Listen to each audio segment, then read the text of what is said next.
There is a form of slavery that has no chains. No master imposes it. No law enforces it. Yet it binds more completely than any physical restraint ever could. Epictetus, who spent the first decades of his life as an actual slave, understood both forms of bondage intimately. And he taught something that most people never grasp: physical slavery can be imposed on you.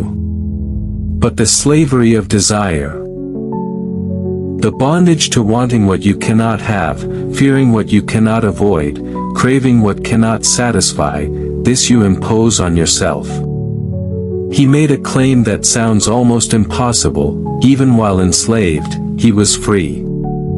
Because freedom, true freedom, is not about external circumstances. It is about the relationship between your will and reality. In Book 1 of the Discourses, Epictetus states, "Freedom is the only worthy goal in life. It is won by disregarding things that lie beyond our control." But this requires something most people never attempt: the complete transformation of desire itself. Not suppression. Not denial. Transformation. The discipline of learning to want what is, rather than demanding that reality conform to what you want it to be. This is what Epictetus called the discipline of desire. And it is, perhaps, the most demanding and most liberating practice in all of Stoic philosophy. Let me show you what this actually means, why it matters, and how it transforms everything.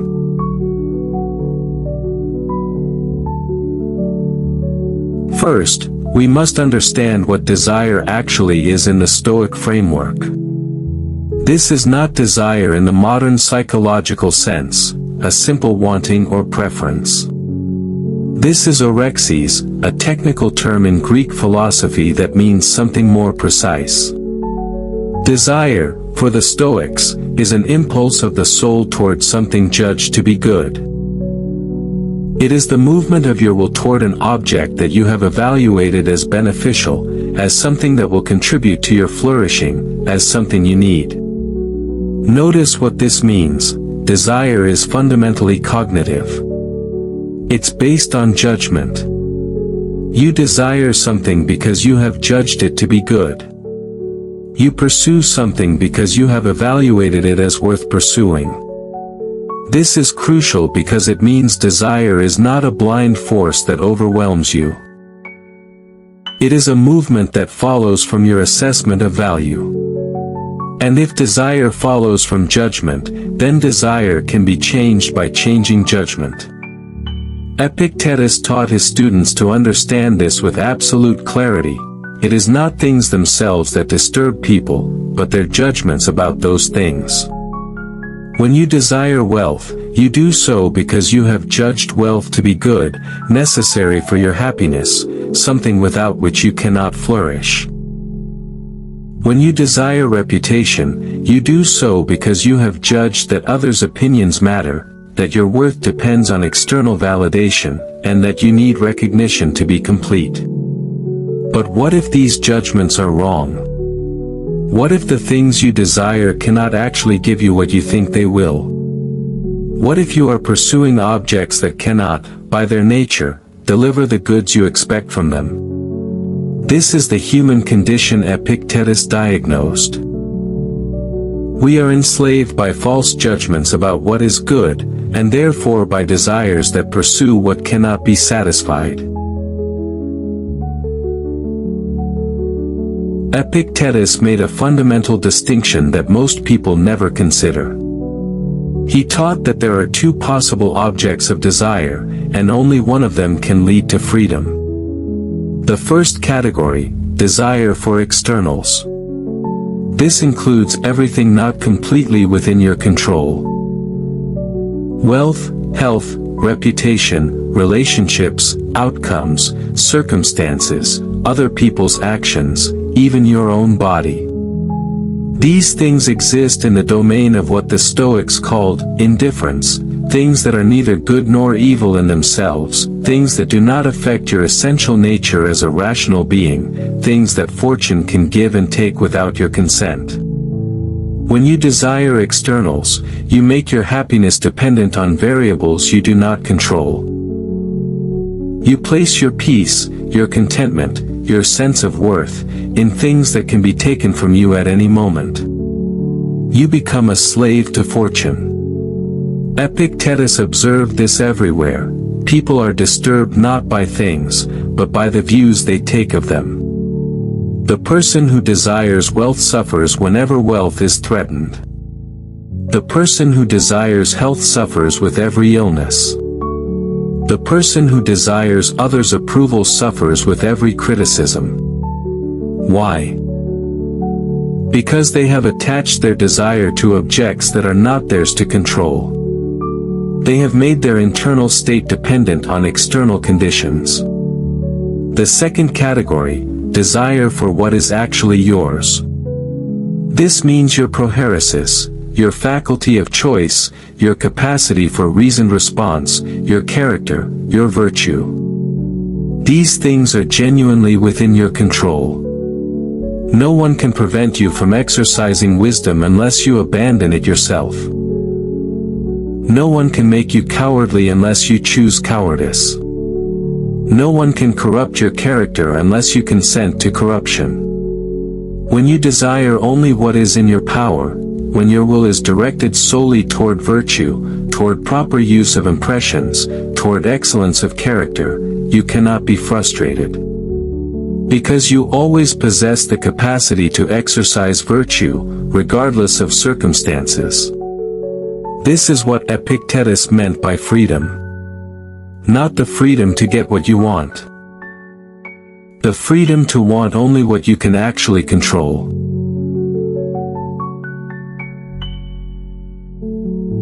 Look carefully at how most people actually live. They direct their desires almost exclusively toward externals. They wake up wanting the weather to be pleasant, wanting traffic to be light, wanting their boss to be in a good mood, wanting their investments to perform well, wanting their children to behave a certain way, wanting their partner to fulfill their expectations, wanting their body to remain young and healthy, wanting others to respect them. Notice something about this list. Not one of these things is completely within their control. Every single desire is directed towards something that may or may not happen, something that depends on variables beyond their power. This is what Epictetus called living in slavery.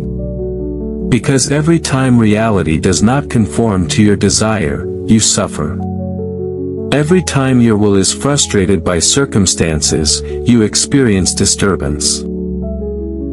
Every time fortune fails to deliver what you wanted, you feel victimized. The weather is bad. Traffic is heavy. Your boss is irritable. Your investments decline. Your children rebel. Your partner disappoints. Your body ages. Others criticize you. And in each case, you suffer.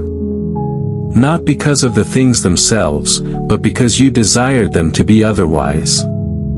You demanded that reality conform to your preferences. You placed your happiness in things you do not control. Epictetus observed, freedom is not achieved by satisfying desire, but by eliminating it. This sounds harsh until you understand what he means. He is not advocating for the elimination of all wanting. He is advocating for the elimination of desires directed at objects that will inevitably frustrate you. Here is something profound that Epictetus understood: the more you desire something external, the less able you are to enjoy it when you have it. Why? Because desire for externals creates fear of loss. When you desperately want wealth, you cannot enjoy the wealth you have. You are too busy fearing its loss, protecting it, worrying that it might be taken.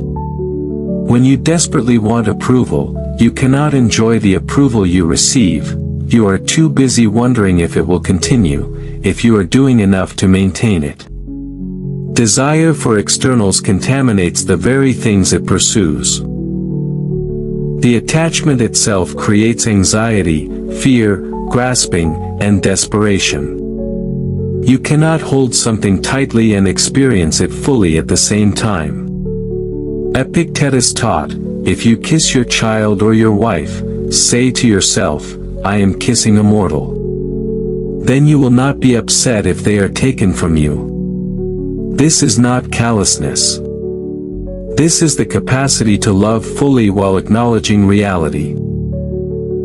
When you recognize that what you love is mortal, temporary, not yours to keep forever, you are freed from the desperate clinging that prevents genuine appreciation.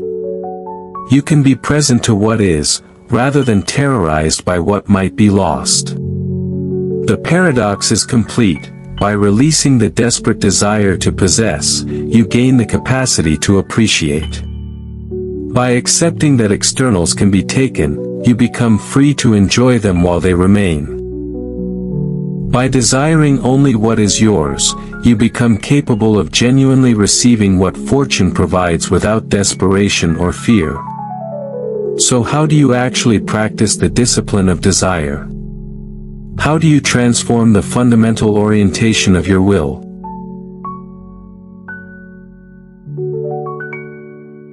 Epictetus taught a systematic method. It is difficult. It requires daily practice. It demands complete honesty about your current state. But it is possible. The first step, recognize what you are actually desiring right now. Most people never do this. They move through life on autopilot, pursuing objects without ever examining whether those objects can deliver what they expect. They want wealth without asking if wealth can truly make them happy. They want a reputation without asking if others' opinions can constitute genuine worth. The practice begins with awareness. Throughout the day, catch yourself in the act of desiring. Notice when you want something. Notice when you are pulled toward an object, when you are craving an outcome, when you are demanding that circumstances be different. Just notice. Without judgment initially. Just become aware of the constant stream of desire moving through you. The second step, examine the object of desire. When you notice a desire arising, ask, is this thing within my control? Be ruthlessly honest.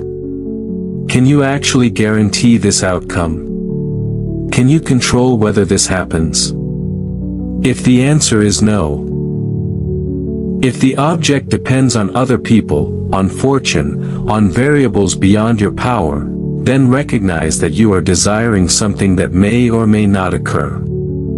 You are setting yourself up for potential frustration. Epictetus taught, when you are going to meet someone, especially someone who seems to be distinguished, put to yourself the question, what would Socrates or Zeno have done in these circumstances? Then you will not be at a loss as to how to make proper use of the occasion. The third step, redirect the desire. This is the crucial move. You do not simply suppress the desire.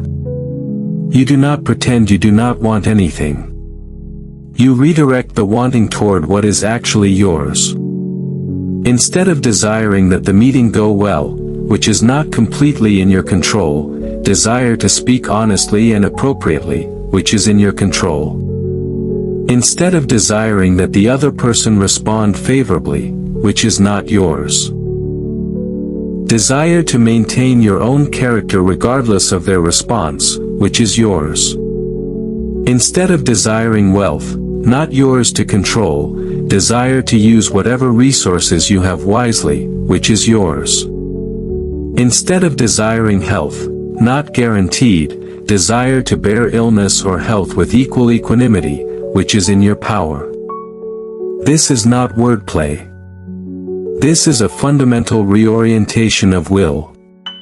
You are training yourself to want what you can actually control.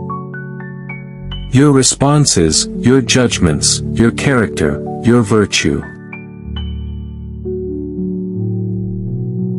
But desire has a twin, aversion. Just as you are pulled toward what you judge to be good, you are repelled by what you judge to be bad.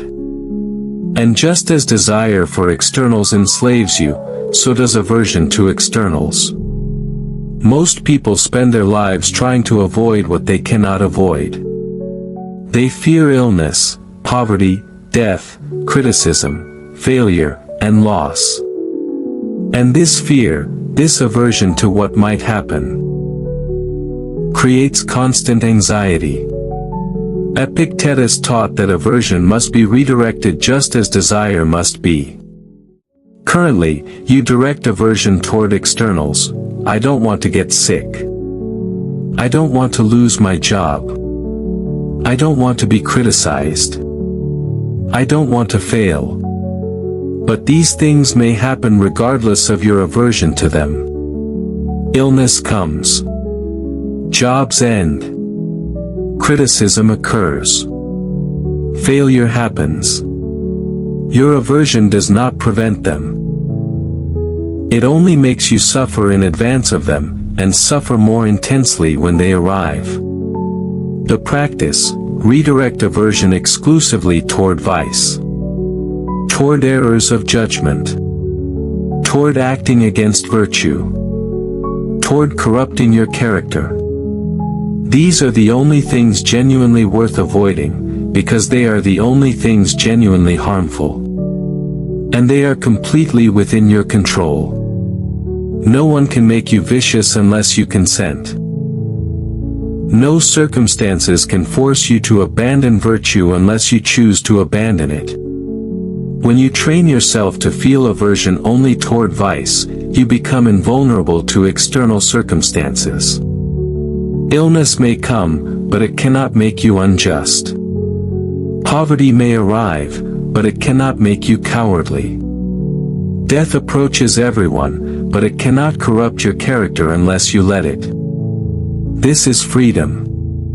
Not the absence of difficulty, but the presence of virtue regardless of difficulty.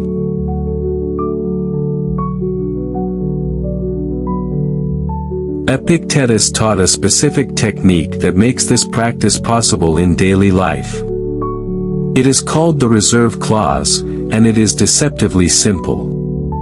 Whenever you act toward an external outcome, you add a mental reservation. I will do this, if nothing prevents me, or I will pursue this outcome, fate permitting, or I will attempt this, reserving the right to accept whatever actually happens. You are going to a meeting. Normal desire, I want this meeting to go well. With reserve clause, I will prepare thoroughly and speak honestly, and I will accept whatever outcome follows from that.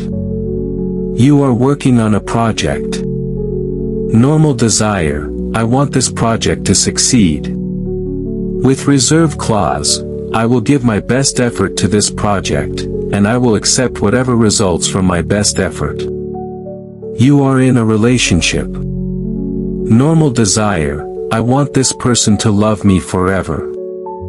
With reserve clause, I will act lovingly and honorably toward this person, and I will accept whatever naturally follows from that. Notice what this does. It separates what you control, your effort, your character, your virtue, from what you do not control, the outcome. Your desire is placed only on what is yours. The outcome is released to fate.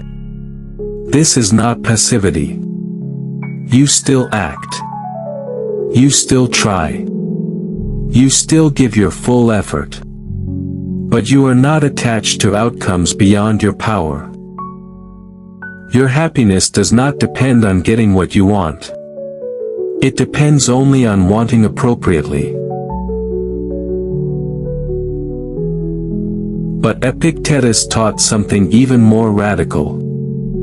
The ultimate form of the discipline of desire is not just releasing attachment to externals. It is learning to actively desire what actually happens. This is the teaching that sounds impossible. Do not seek to have events happen as you want them to, but instead want them to happen as they do happen, and your life will go well. How can you want what happens when what happens is difficult, painful, contrary to your preferences? This is where the teaching goes deep. Epictetus understood that everything that happens happens according to nature. The universe operates according to rational principles, what the Stoics called logos, or fate or providence. Events unfold as part of a cosmic order that is, by definition, rational. You did not create this order. You do not control it. But you participate in it. You are part of nature, not separate from it. And nature, operating according to its own laws, has determined that this particular set of circumstances would occur at this particular time. When you desire that circumstances be different, you are placing your individual will in opposition to the universal will. You are demanding that nature violate its own order to accommodate your preferences. This is not just futile, it is a fundamental misunderstanding of your relationship to reality. The practice, then, is to recognize that what happens is what the rational order of nature has determined should happen. And since you are a rational being, since you possess logos as a fragment of universal logos, you have the capacity to align your will with the will of the whole. This is not a resignation. This is not passive acceptance. This is the active choice to will what is, because what is represents the operation of rational nature. Epictetus himself faced this test. He was beaten as a slave. His leg was broken, leaving him permanently disabled. He was exiled. He owned nothing. He faced a constant threat. And yet he taught that the person who has disciplined their desire correctly cannot be harmed. Because harm is not what happens to your body or your circumstances. Harm is what happens to your character. And your character remains completely within your power, regardless of what fortune delivers.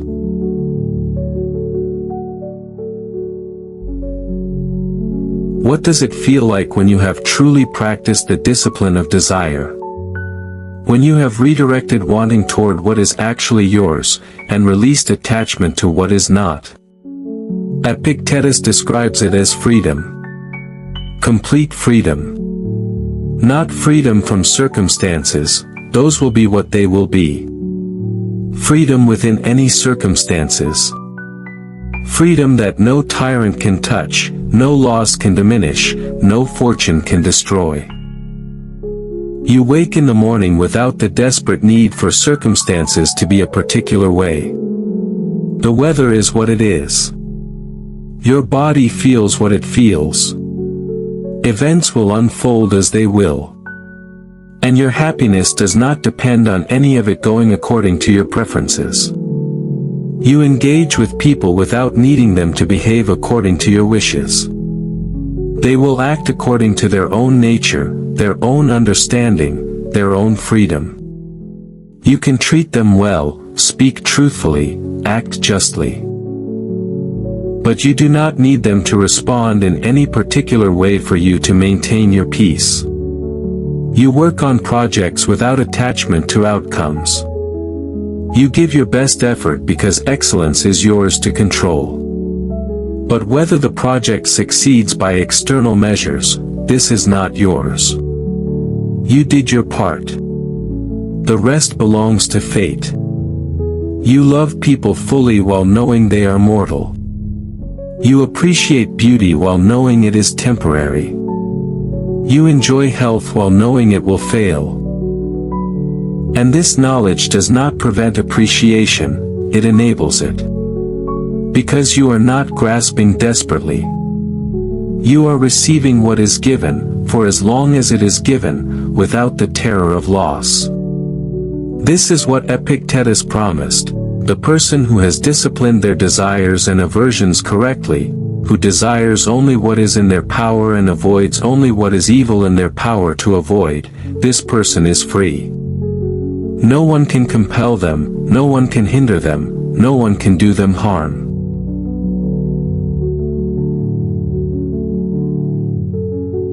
So, how do you actually develop this? How do you train desire over time? Every morning, Epictetus taught, remind yourself of what is yours and what is not. Before you engage with the day, establish your ground. Say to yourself, my character is mine. My responses are mine. My judgments are mine. Everything else is not mine, but belongs to fate. Throughout the day, practice catching desire in the act. When you notice yourself wanting something, pause. Ask, is this within my power? If not, consciously redirect. What I can control here is my own response, my own character, my own virtue. Every evening, review.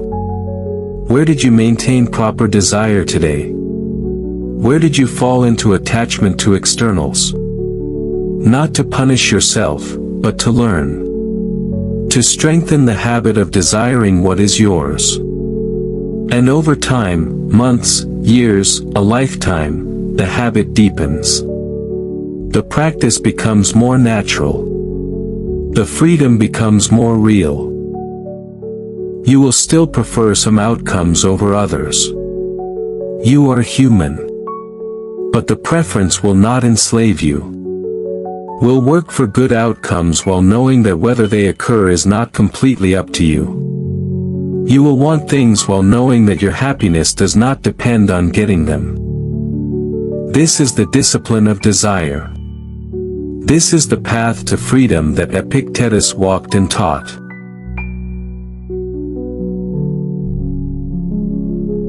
The discipline of desire is not separate from other Stoic practices.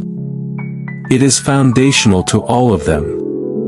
When you practice the dichotomy of control, you are practicing the discipline of desire, learning to desire only what is in your control. When you practice amor fati, you are practicing the discipline of desire, learning to love what fate brings.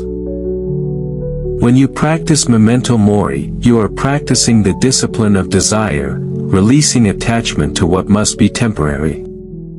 When you practice the view from above, you are practicing the discipline of desire, seeing that your particular wants are tiny in the cosmic order. All Stoic practice is, in some sense, the transformation of desire. Because desire is the fundamental movement of the soul toward objects. And when that movement is properly directed toward virtue, toward what is genuinely yours, toward what can actually be controlled, then everything else follows naturally. Near the end of his teachings, Epictetus claimed that this summarizes everything: no one can be free who is a slave to their body. He meant this literally. As long as your happiness depends on your body remaining healthy, you are a slave to your body. As long as your peace depends on circumstances being favorable, you are a slave to circumstances. As long as your worth depends on others' opinions, you are a slave to others. The only path to freedom is to place your happiness, your peace, your worth, exclusively in what is genuinely yours, your character, your virtue, your reasoned choice. And this is achieved through the discipline of desire. Through the daily, hourly, moment-by-moment practice of redirecting wanting away from externals and toward what is actually within your power. Epictetus lived this. A slave who was freer than his master. A man with nothing who possessed everything that mattered. A person with a broken body who maintained an unbreakable soul. And he taught that this freedom is available to everyone. Not through changing circumstances, you cannot control circumstances. Through changing desire, which is completely within your power.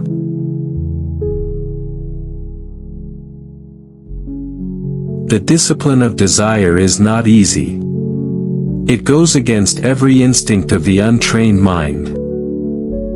The natural state is to want what you cannot control, to grasp at externals, to make your happiness dependent on fortune. But Epictetus proved that another way is possible. That you can train yourself to want only what is yours. That you can redirect desire toward virtue and away from externals. That you can become truly free, regardless of circumstances. This is not a one-time achievement. This is a daily practice. A lifelong discipline. You will fail repeatedly.